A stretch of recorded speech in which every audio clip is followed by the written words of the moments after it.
How is Kazakhstan rapidly becoming a cashless society thanks to a boom in the country's fintech sector? It's changing people's daily lives in shopping, banking, work, and play, with apps that make it easy to do pocket finance. And we'll tell you about something called the Octopus Project. Welcome to East West Connect. I'm Chris Burns. We're highlighting business and economic developments in Kazakhstan and the wider Central Asia region, connecting with Europe and beyond. In 2024, about 90% of all transactions in Kazakhstan were digital.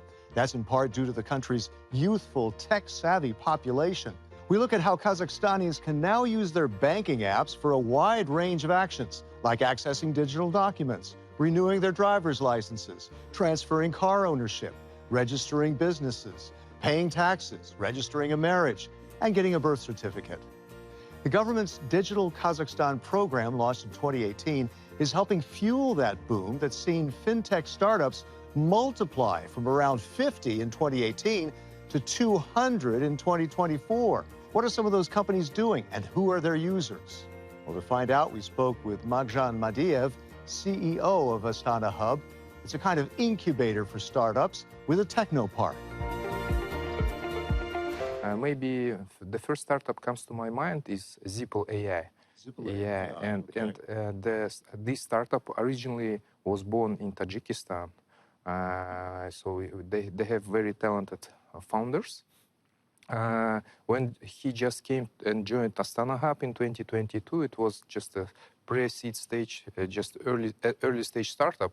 But now it's he has shown tremendous growth, and now the valuation of this startup is $35 million. Now, when you came here to your Astana Hub, what sort of support did you offer to his company to make it worthwhile? Yeah. We provide a wide ecosystem to every startup that joins us.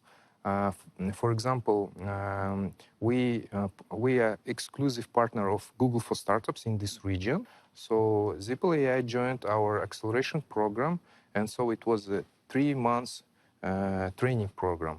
So we provide expertise, we provide master classes, seed funding, co-working space, community, and of course, zero tax regime. Now, say I'm a company, I'm a startup in Europe or the US or somewhere else, and I'm thinking about moving to Central Asia. Why Kazakhstan? Why should I set up here? We believe that Kazakhstan, and specifically Astana Hub, provides the best ecosystem in terms of tech business in the whole region. So, for example, only Kazakhstan in this region could provide British common law within the Astana International Financial Center. You could start your startup in the rural place of Kazakhstan, because we have 17 tech hubs in every region of our country. But then we provide you a journey map, let's say journey map, to reach Silicon Valley. So we have programs over there. We could provide good conditions in terms of setting up a local R&D center. Yeah, because wages and costs of running R&D center in Kazakhstan is much cheaper. The fintech firm Kaspi has become a unicorn in Kazakhstan. That is a startup worth more than $1 billion. Kaspi caters to consumers and merchants. Besides e-commerce purchases, its app also lets customers access credit called Buy Now, Pay Later, or BNPL. They can also renew their driver's licenses and register their businesses. In the banking sector, fintech is helping drive the shift toward digital finance. For that, we spoke with Binur Zhalyanov. He's Chief Digital Officer of the National Bank of Kazakhstan. The idea is to build a central bank that is fit to digital economy in a number of ways. So first of all, as a central bank, we play a key role in enabling financial institutions to build innovations. So we have something like interbank payment systems. So every time consumer sends money from one bank to another, that is our payment systems which process these payments. We also have other components of digital financial infrastructure like digital ID, biometric identification for consumer onboarding. We also do believe that our view would help to make this regulatory framework pro-innovative and flexible so that more fintech startups and more innovative ideas will come to our market. Yeah, flexible. Can you give an example of that? So, for example, digital assets, right? That's quite a topic now, cryptocurrency and all the stuff, digital assets, etc. So we do realize that it's already too big to fail, and it's already a thing that we have to live with. And it's better to build a proper regulatory framework rather than simply ban that. Now, what about consumers? How does that directly impact consumers? So the idea is that any consumer should be able to transfer their money from one bank account to another bank account with phone number. So it's peer-to-peer transfer just with your phone number. We also work on what we call unified QR.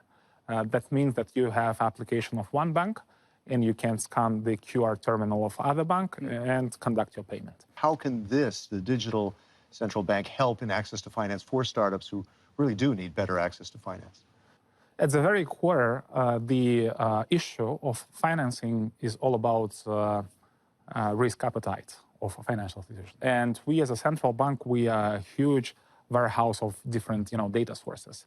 And the idea with our digital central bank concept is to increase access to data for financial institutions so we can enable better decisions for them in providing money, et cetera, et cetera, et cetera. How could this digital central bank here in Kazakhstan have impact on the region? So when we have digital tenge, for example, our colleagues in Kyrgyzstan has digital som, and a direct integration between these two platforms will enable more secure, cheaper, faster, and more secure cross-border transactions within our region and enable better trade in the end of the day.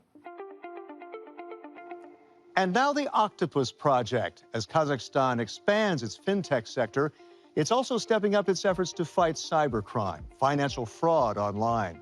It's working with the Council of Europe's Octopus Project, which supports countries working to join the Budapest Convention on fighting cybercrime. The Octopus Project recently held a workshop in Kazakhstan with techniques for tracing digital financial flows and fraud schemes, handling and seizing virtual currencies, ransomware response, blockchain analysis, and tracking down darknet operations using the program's tools as tentacles to catch a thief. Well, that's it for now on East West Connect. Be sure to check out Euronews.com for all your latest news. Thanks for watching, and see you next time.